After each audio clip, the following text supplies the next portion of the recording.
నన్ను ఇలా బలి చేసి పర్వాలే. కానీ రేపటి నాడు ఇదే ప్రమాదం రామన్నకు కూడా పొంచుంది, రేపటి నాడు ఇదే ప్రమాదం మీకు కూడా పొంచు. అల్టిమేట్గా బీఆర్ఎస్ పార్టీని హస్తగతం చేసుకోవడానికి జరుగుతున్నటువంటి కుట్రలో భాగంగానే ఇవాళ నన్ను ఎలిమినేట్ చేయడం జరిగింది. హరీష్ రావు గారికి నేను సూటి ప్రశ్న వేస్తున్నా, ఈ రాష్ట్ర ముఖ్యమంత్రి రేవంత్ రెడ్డి గారు కూడా నేను సూటి ప్రశ్న వేస్తున్నా. ఎప్పుడైతే హరీష్ రావు గారు రేవంత్ రెడ్డి గారు ఒకే ఫ్లైట్లో హైదరాబాద్ నుండి ఢిల్లీకో, ఢిల్లీ నుండి హైదరాబాద్లో ఒకే ఫ్లైట్లో వాళ్ళిద్దరు ప్రయాణం చేసి వచ్చినప్పుడు హరీష్ రావు గారు రేవంత్ రెడ్డి గారు కాలు పట్టుకొని సరెండర్ అయినాక ఈ కుట్రలు స్టార్ట్ అయినాయి. రంగనాయక్ సాగర్ దగ్గర ఆయన ఫామ్ హౌస్ ఉంది, అది ప్రభుత్వ భూమి కబ్జా చేసిండని. 1 day headline, 3rd day news గాయబ్, నో కేస్ నథింగ్. కేటీఆర్ పరిస్థితి ఏంటి? ఎన్ని కేసులు పెట్టిరు కేటీఆర్ అన్న మీద? ఎన్నిసార్లు పిలిచింది విచారణకు? 1,00,000 కోట్లు ఖర్చు కానీ ప్రాజెక్టులో 40 లక్షల ఎకరాలకు నీళ్ళీయంగా కూడా 1,00,000 కోట్ల అవినీతి అయింది అంటారు రేవంత్ రెడ్డి గారు. దాన్ని మళ్ళీ ఓన్లీ కేసీఆర్ గారి గురించి చెప్తారు, హరీష్ రావు గారి గురించి మాట్లాడరు. ఎందుకంటే ఇంటర్నల్ అండర్స్టాండింగ్ ఉంది వీళ్ళిద్దరికి. నేను రామన్నను ఒకటే రిక్వెస్ట్ చేస్తున్నా, అన్న ఇవాళ మీతో బాగున్నట్టు వాళ్ళు నటించవచ్చు, హరీష్ అన్న కావచ్చు, సంతన్న కావచ్చు, కానీ వాళ్ళు మన మంచి కోరుకునే వాళ్ళు కాదు, వాళ్ళు తెలంగాణ ప్రజల మంచి కోరుకునే వాళ్ళు కాదు, వాళ్ళు కేసీఆర్ గారి మంచి కోరుకునే వాళ్ళు కాదు. వాళ్ళను మీరు దూరం పెట్టి రాజకీయంగా తెలంగాణ రాష్ట్ర సమితిలో ఇప్పుడు బీఆర్ఎస్లో పనిచేస్తున్నటువంటి హార్డ్ కోర్ కార్యకర్తలను దగ్గరికి తీసుకొని ప్రజా ఉద్యమాలు తీసుకొని ప్రజల దగ్గరికి పోతేనే మన పార్టీ బతుకుంటుంది, నాన్న పేరు బాగుంటుంది. ఇవాళ నాన్నకు సిబిఐ అనేటటువంటిది వచ్చిందంటే అది కేవలం హరీష్ రావు గారు, సంతోష్ రావు గారి అవినీతి వల్లనే వచ్చిందని మళ్ళొకసారి నేను గంటాపదంగా చెప్తున్నాను.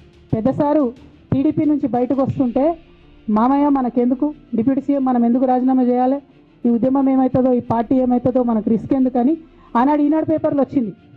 1,50,00,000 రూపాయలు తీసుకొని వ్యాపారం చేసుకుందామని హరీష్ రావు గారు ఎక్కడికో పోయిందని కూడా వచ్చింది.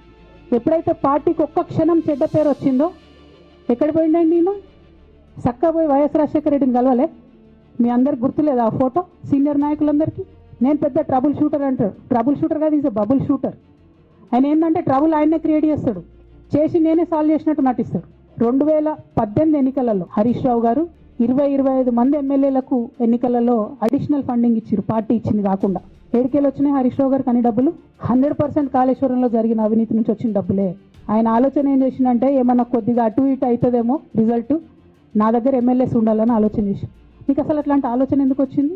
2009లో రామన్న సిరిసిల్ల ఎలక్షన్లో మా బంధువుకు సంబంధించిన వ్యక్తులతోని 60 లక్షల రూపాయలు పంపిన హరీష్ రావు గారు రామన్నను ఓడగొట్టడానికి. నిన్నగాక మొన్న ఒక వీడియో మీరు కూడా చూసిరు, ఒంటేరు ప్రతాప్ రెడ్డి గారిది. మీ మామయ్యను ఓడగొట్టమని ఎంతంటే అంత డబ్బులు ఇస్తా అని చెప్పిర్రని. ఓ పక్క కేసీఆర్ గారిని ఓడగొట్టాలి, ఓ పక్క కేటీఆర్ గారిని ఓడగొట్టాలి. నిజామాబాద్లో నా ఎంపీ సెగ్మెంట్లో అందరు ఎమ్మెల్యేలను మేనేజ్ చేయాలి. కేసీఆర్ కుటుంబాన్ని ఓడగొట్టాలి, విచ్ఛిన్నం చేయాలి. కానీ కేసీఆర్ గారి పేరుతో వచ్చేటటువంటి బెనిఫిట్స్ మాత్రం అన్నీ కావాలి.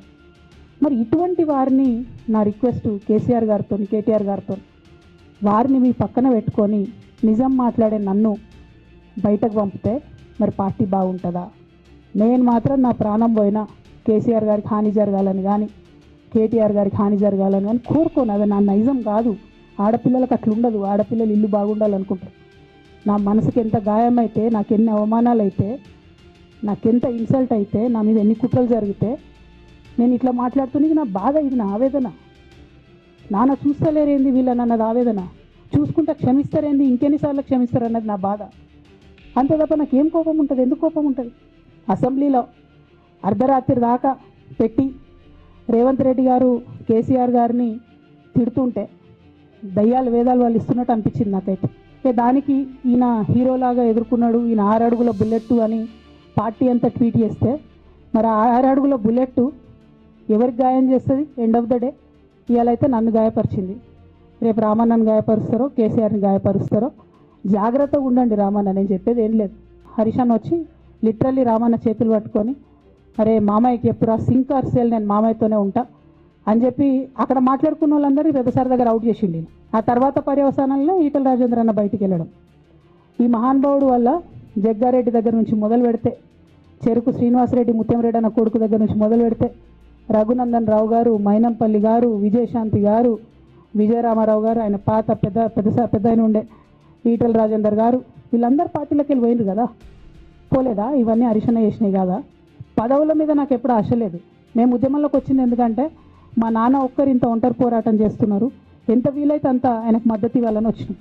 ఇక పెద్ద సార్కు నీడలాగా సంతోష్ రావు గారు ఉంటారు. ఇక సంతోష్ రావు గారి గురించి 2 నిమిషాలు చెప్తా. అంత పెద్ద సీనున్న మనిషి కాదు, కానీ కూరలా ఉప్పు ఎట్లుంటుంది ఈయన అట్లా అన్నట్టు. ప్రతి దాంట్లో చెడగొట్టడానికి కొంచెం ఉండాలి కదా, అట్లాంటి వాడు. కాబట్టి చెప్పక తప్పదు ఈయన గురించి. చెప్పులో రాయి చెవులో జోరిగా అంటాం కదా, అట్లాంటి టైపు. కాబట్టి ఖచ్చితంగా చెప్పాలి. రామన్న కాన్స్టిట్యున్సీ, కేటీఆర్ అన్న కాన్స్టిట్యున్సీ నేరెళ్లలో ఇసుకలారి గుద్ది ఒక దళిత బిడ్డ చనిపోతాడు. సరే, దాని మీద పాపం అక్కడ ఆ రోజు అందరు యాజిటేషన్ చేస్తే ఈయన సంతాన అడ్వాంటేజ్ ఏంది, ఈడ కూర్చుంటాడు కదా సార్ దగ్గర, సీఎం వాళ్ళకి వెళ్ళి ఫోన్ చేసి అక్కడ ఉన్న పోలీసు వాళ్ళందరినీ ఒత్తిడి పెట్టి 7 దళిత బిడ్డల్ని కొట్టినరండి. 3-4 సార్లు 3rd డిగ్రీ వేస్తే ఇలా 7 కుటుంబాలు కూడా వాళ్ళు ఎందుకు కూడా ఏ పని చేసుకోలేనటువంటి పరిస్థితులలో ఆ దళిత బిడ్డలు ఉన్నారు. అది మొత్తం రాజకీయంగా బ్లేమ్ అంతా రామన్న మీదకి వచ్చి, ధనదాహమేమో సంతన్నది, నేరం చేసిందేమో సంతన్న, వీడికెళ్ళి ఫోన్లు చేసి ఒత్తిడి చేసి కొట్టిపించిందేమో సంతన్న, చెడ్డ పేరేమో రామన్నకు వస్తుంది. ఈ పోచంపల్లి శ్రీనివాసరెడ్డి అనేట ఆయన వరికోల్ అనే ఊరు, సామాన్య కుటుంబం, మధ్యతరగతి కుటుంబం. ఇవాళ అక్కడ ఆయన శ్రీమంతుడు అని పిలుస్తారు. మోకిళ్ళలో మెగా శ్రీనివాసరెడ్డి మెగా కంపెనీ ఉంది కదా, ఈ కాళేశ్వరంలో అవినీతి చేసిన mega company plus Pochampally Srinivasa Reddy garu కలిసి 750 కోట్ల విల్లా ప్రాజెక్ట్ చేస్తున్నారు మోకిళ్ళలో. ఏడికెళ్ళి వచ్చినాయి అవి? అవినీతి డబ్బులు కాదా? సంతోష్ రావు క్లాస్మేట్, అది తప్ప ఆయనకున్న అర్హత ఏం లేదు. అట్లనే నవీన్ రావు అని ఇంకొక ఎమ్మెల్సీ ఉంటాడు. ఆయన డైరెక్ట్గా మా ముఖం పట్టుకొని అందరి ముంగట అంటాడు, నాకు ఎమ్మెల్సీ ఇచ్చింది కేసీఆర్ గారైనా నాకు దేవుడు సంతోషం అంటాడు ఆయన. మరి ఎందుకు మీకు మీ ఏసీబీ వాళ్ళకు వీళ్ళ ఇండ్లు అడ్రస్లు దొరుకుతలేవా? ఏం అండర్స్టాండింగ్ ఎందుకు లేదు మీకు? లేకపోతే మీరు చర్యలు ఎందుకు తీసుకుంటలేరని నేను సూటిగా రేవంత్ రెడ్డి గారిని ప్రశ్నిస్తున్నాను. ఇక తర్వాత వారు ఏం చేస్తారన్నది నాకు సంబంధం లేదు. సోషల్ మీడియాలో వచ్చే పిచ్చి పిచ్చి పట్టుకొని ప్రజాప్రతినిధులు ప్రెస్ మీట్ పెట్టింది నిన్న భవన్లో.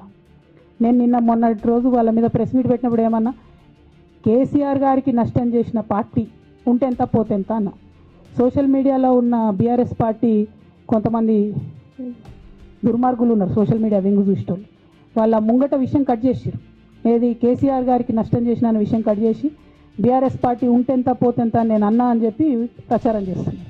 నిజామాబాద్లో చికెన్ గున్యా వచ్చి బాధపడుతుంటే గల్లీ తిరిగి 2018లో ఒక్కొక్క ఎమ్మెల్యేకు ఎంత తిరిగినా అన్నది అక్కడ నిజామాబాద్ ప్రజలకు తెలుసు. ఇక అల్టిమేట్గా నేను చెప్పదలుచుకున్నది ఒకటే, కలికాలం కాబట్టి అబద్ధాలు చెప్పేటోళ్ళది మోసం చేసేటోళ్ళది నడుస్తుంది. టెంపరీగా వాళ్ళది నడుస్తున్నది, వాళ్ళది నడిచింది, విజయం సాధించారు కాబట్టి ఇవాళ సస్పెన్షన్ నాకు వచ్చింది. బట్ నేను ఇదివరకు చెప్పినా మళ్ళీ చెప్తున్నా, నేను కర్మ సిద్ధాంతాన్ని నమ్ముతా. ఖచ్చితంగా ఇంతకు ఇంత దేవుడు వాళ్ళకి అనుభవింపజేస్తాడు, అందులో ఏం ఆలోచించాల్సినటువంటి అవసరం లేదు. బీఆర్ఎస్ పార్టీలో సస్పెన్షన్లో ఖచ్చితంగా కేసీఆర్ గారి మీద ఒత్తిడి తీసుకొచ్చే ఈ సస్పెన్షన్ చేశారని నేను నమ్ముతా ఉన్నాను. కేసీఆర్ గారు ఈ నిర్ణయం ఎందుకు తీసుకున్నారో అని అడిగేంత పెద్దదాన్ని కానీ అంత రాజకీయ అనుభవం కానీ నాకు లేదు. సో వారు తీసుకున్నటువంటి నిర్ణయాన్ని నేను శిరస వహిస్తాను. వారు ఎందుకు తీసుకున్నారో ఈ నిర్ణయం నాకు తెలియదు.